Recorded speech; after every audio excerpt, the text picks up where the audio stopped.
Bonjour à tous, c'est Ludo. Et comme vous voyez, on continue l'aventure Tomb Raider.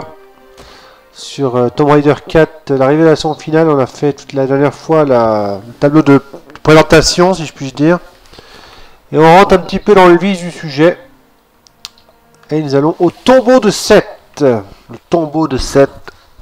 Donc le premier véritable tableau, si je puis dire ainsi. Puisqu'on a pu maintenant Werner qui nous pose des idées. Lara a bien grandi. Donc là voilà. Nous voici, nous voilà directement dans le balancé dans le vif du sujet. Donc on prend les torches dans un premier temps. Donc là on voit bien, on peut faire le tour. Décor pas trop mauvais. Alors je sais pas comment ça va rendre sur la vidéo. Normalement je fais des vidéos en HD, donc ça devrait pas trop être mauvais. Alors ici, on sera encore un petit peu guidé dans ce tableau. On sera encore un petit peu guidé, mais pas trop. Donc là, vous voyez, on peut faire ça, on peut faire... Enfin voilà. Donc on arrive ici. On a quand même un petit peu d'aide encore. Donc voilà, on peut sortir les pistolets. Donc dans ce Tomb Raider 4, apparition donc du pistolet. Et regardez, on perd vraiment pas de temps. On prend direct le fusil à pompe dès le début. Alors c'est vrai qu'ils n'ont pas traîné pour nous le filer.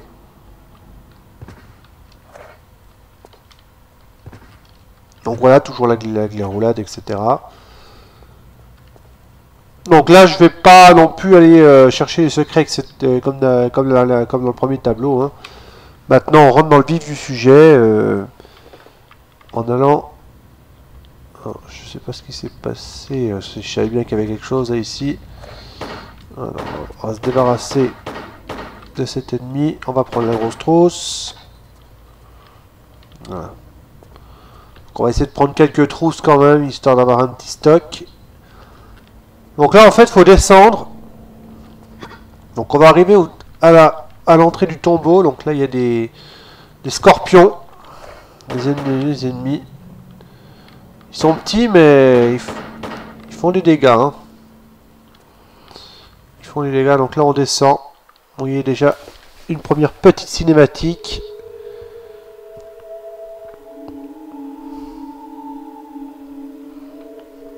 Première différence, vous allez voir après, entre la PlayStation et la Sega. Vous avez vu là, il y a une micro coupure. On a fait un arrêt net sur l'image. Et sur la PlayStation, c'est fluide, ça continue. La musique, elle continue même un petit peu. Elle continue même un petit peu. Donc normalement, j'aurais dû avoir une grosse trousse en plus. Alors, je sais pas où elle est. Je crois que j'ai dû la zapper. Bon, c'est pas dramatique. On en aura d'autres. Oh non, elle est là, la grosse trousse. Donc en fait, là, dans un premier temps, il faut descendre jusqu'en bas. Donc vous pouvez pas vous perdre, il n'y a pas 50 millions de chemins. Prenez au passage les quelques items que vous pouvez croiser. Donc il y a un fusil à pompe, 2-3 trousses de secours. Donc là, vous voyez, on peut visiter un petit peu. Et le petit aide, c'est que vous pouvez suivre le guide. En fait, il y a un guide. Et à un moment donné, il ne faudra pas aller trop vite parce que le guide, il va vous débloquer quelques pièges. Donc si vous voulez aller un peu vite, bah, attention. Alors dans cette pièce, le guide, il va justement débloquer un petit cube là. Voilà, donc là il y a un ennemi qui apparaît. Et ce cube là, quand vous appuyez dessus, vous avez vu un petit trou dans le mur. Et là ça va faire remplir une salle de sable. Donc c'est la salle qui est juste après. Et en face de ce petit carré, donc là il y a un ennemi au sol qui est apparu. Et là il y a une trousse de secours. Pas inutile du tout. Donc là, je me trompe entre les deux touches. Alors au niveau du tir des pistolets, c'est toujours le lock automatique, semi-automatique. C'est bon, c'est un petit peu mieux que sur la Saturn, mais ça reste le même principe. Une fois que vous avez fait couler le sable, on descend dans la pièce en question. Alors c'est assez linéaire dans ce tableau, quand même. Il n'y a pas trop de divergence. Donc là, on prend une trousse de secours et de l'autre côté, un item bien utile. donc un œil, un demi objet. Donc en fait là il y aura deux petits objets comme ça à trouver. Il faudra le reconstituer et puis après ça sera un pass pour ouvrir une autre porte. Donc là on continue. Donc la porte là est fermée, maintenant c'est celle-ci qui est ouverte. Alors là, dans cet endroit là, donc on va essayer de trouver la deuxième pièce qui nous manque. La pièce en face là-bas c'est une porte qui s'ouvre avec un objet, mais on n'a pas l'objet complet. Alors ici attention, il faut bien attendre que le guide ait déverrouillé le piège, parce que sinon vous êtes complètement mort, vous êtes découpé par les... Regardez hop, les couteaux. Une fois qu'il est déverrouillé le piège, il n'y a aucun problème. Vous pouvez prendre la deuxième partie de cet objet là, retourner à la porte. Donc il n'est pas compliqué hein, ce tableau, on le résout assez vite. Alors à la porte, et la différence de Tomb Raider 1, donc là vous voyez si on appuie, que dalle. Donc il y a quelque chose à faire. Donc ce sont donc, un œil. Hein. Donc on va faire combiner avec l'autre partie. Et là on a l'œil d'Horus. Et l'œil d'Horus c'est la pièce qu'il nous faut pour ouvrir cette pièce. Préparez vos armes parce qu'il y aura des ennemis, il y aura des chiens. Donc on va avancer un peu. Voilà, les premiers ennemis. Gros ennemis on va dire. On avait déjà un chien tout à l'heure. Je crois qu'il y en a deux. Il y a deux chiens. Voilà. Voilà. Donc une fois qu'ils sont tués, vous pouvez remballer les armes. Et monter ici.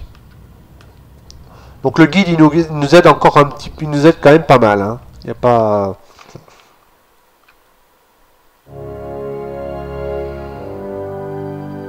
Donc la cinématique, la même que sur PS.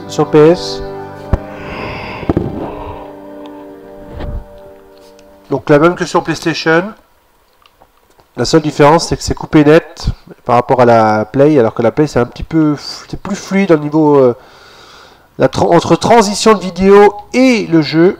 Je trouve sur Play c'est un peu moins coupé, là c'est coupé net, on n'a pas la petite transition. Bon, je chipote peut-être un peu dans les détails, mais en tout cas c'est voilà. Par contre au niveau netteté d'image, il n'y a pas photo. C'est quand même meilleur sur la Dreamcast. Alors c'est quand même une console 128 bits, hein, Dreamcast, donc au niveau netteté, c'est un petit peu meilleur quand même. Bien qu'aujourd'hui quand même, là on remarque c'est quand même pas terrible. Hein. Alors je capture pas avec le câble d'origine, avec la Péritel, parce que avec la Péritel d'origine, on ne voit rien sur l'ordi. Donc j'ai acheté un câble RCA. Qu'est-ce qu'on remarque? Alors ici, il y a une grille. Vous allez voir, voilà, il est là. Et il peut pas. Donc il y a quelque chose à faire. On va remonter le couloir. Et on va aller en face ici. Donc là on venait de droite. Maintenant on va aller ici. Dans ce petit passage. Alors attendez. Donc il est là. Il y a un petit trou. Alors j'ai un problème, c'est que j'ai encore pas tout à fait pris en main le système d'observation. C'est vrai qu'il y a un petit système particulier. Donc là, vous voyez, il y a une petite trousse. On va aller dans le trou.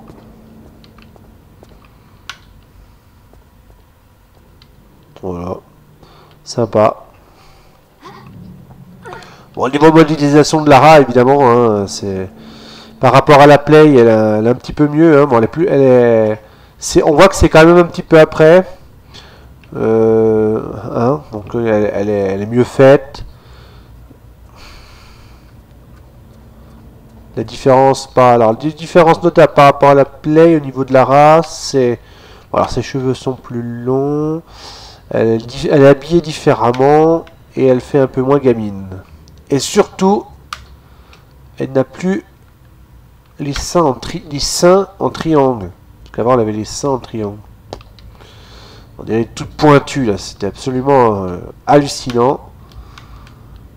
Donc dans cette pièce ici, il n'y a absolument rien à faire. Il faut longer le couloir. Hop. Là, il y a une double grille. Donc prenez à droite. Et regardez, là, il y a un mécanisme qu'il faut activer. Donc là, on a ouvert la grille avec le guide.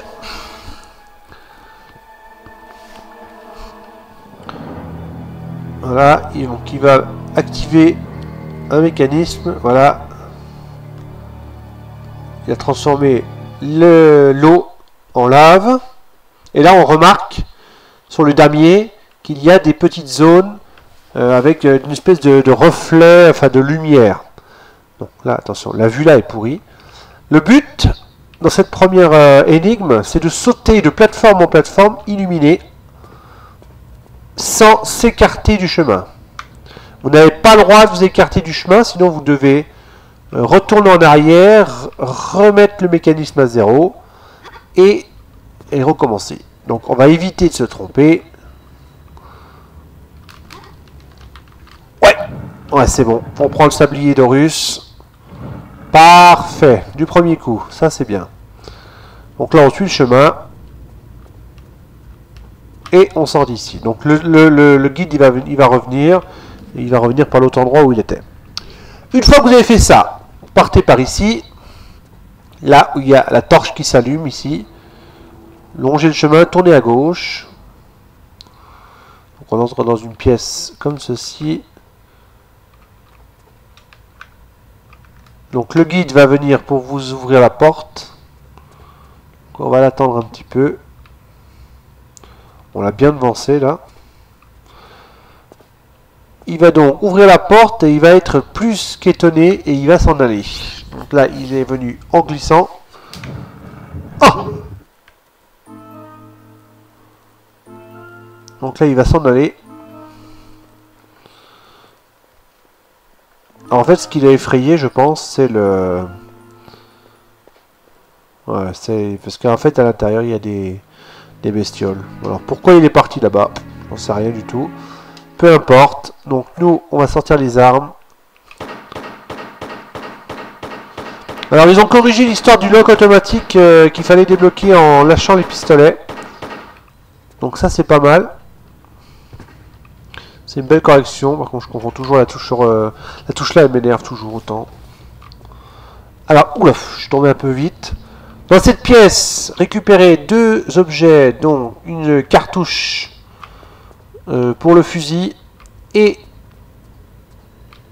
une petite trousse de secours. Vous montez là sur l'édifice et vous allez enfiler le sablier.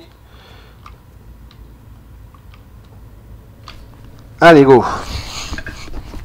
Et là, vous voyez, le sable coule. Comme le sablier, d'ailleurs. Et vous allez observer une cinématique très utile. Voilà, donc le sable sortira de terre et vous pourrez accéder à cette pièce qui n'est d'autre que la fin, en fait, du tableau. Hein. Vous voyez, c'est assez court, hein. Ça fait, là, ça fait quoi? Ça fait 12 minutes qu'on est dessus. Attention, là, il y a un ennemi.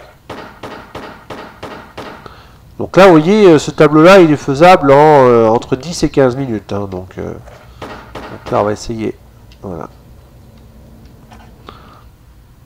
Donc là, maintenant, bah, on va sortir de cette pièce. On va ressortir de là. Et on va essayer de ne pas se rester planté dans le sable. Ça serait bien. Et on va, bah du coup, on va sortir. Hein.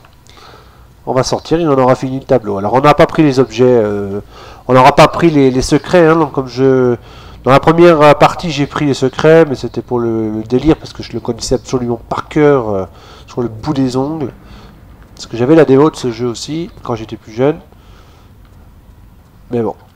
Alors là, c'est pas là, pardon, je me suis trompé. C'est pas pardonnable tout ça. Hein. Non, c'est par là. Hop, on va essayer d'aller de l'autre côté. Tiens, qu'est-ce qui s'est passé? Bah, je fais quoi? Qu'est-ce que je fous là? Ah! Je perds déjà mon chemin. Non, mais c'est pas là qu'il faut aller. Voilà, c'est là. Là-dedans, de sable à monter. Vous agrippez, vous appuyez sur la touche s'accroupir pour aller ramper et rentrer à l'intérieur, comme vous avez fait dans la démonstration. Vous rampez et vous sortez. Donc vous voyez, on a mis 13 minutes 30. Hop, et voilà. Donc on a terminé ce tableau. Donc c'était pas excessivement compliqué. Alors la différence avec Tomb Raider 1, c'est que quand vous finissez un tableau... Attendez, on va arriver à l'autre endroit. On va mettre pause. Voilà. Inventaire, sauvegarde. Voilà. On a fini le tombeau de 7. On va s'arrêter là. Voilà, donc c'était le deuxième tableau. Donc je considère que les deux premiers, en fait, pour moi, c'est un seul tableau, c'est l'entraînement. Hein. Donc là, on arrive dans le tombeau on a fini le tombeau de 7. Et on se retrouvera prochainement pour la suite du jeu. En espérant que cette vidéo vous plaise. N'hésitez pas à liker la vidéo si elle vous plaît. Et puis éventuellement aussi apporter vos commentaires par rapport à votre par rapport à peut-être à votre ressenti. Ou si vous avez déjà fait ce jeu, aussi partagez aussi un petit peu votre vécu. Voilà. Je vous dis bye bye et puis à la prochaine pour la suite du jeu. Salut!